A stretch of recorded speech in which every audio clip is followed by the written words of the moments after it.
حضرت ابو ہریرہ رضی اللہ تعالیٰ عنہ بیان کرتے ہیں، میں نے رسول اللہ صلی اللہ علیہ وآلہ وسلم کو فرماتے ہوئے سنا، جو شخص ایک کپڑے میں نماز پڑھے تو وہ اس کے دونوں کناروں کو ایک دوسرے کے مخالف سمت کر لے، دائیں کنارے کو بائیں کندھے پر اور بائیں کنارے کو دائیں کندھے پر۔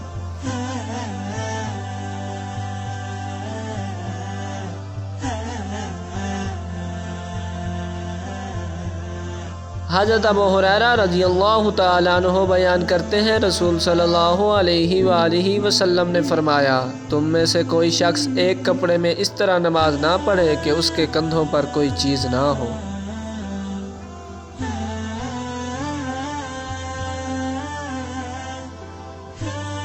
حضرت عمر بن ابی سلمہ رضی اللہ تعالی عنہ بیان کرتے ہیں، میں نے رسول صلی اللہ علیہ وآلہ وسلم کو ام سلمہ رضی اللہ تعالی عنہ کے گھر ایک کپڑے میں لپٹے ہوئے نماز پڑھتے دیکھا۔ آپ نے اس کپڑے کے دو کنارے اپنے کندھوں پر رکھے ہوئے تھے۔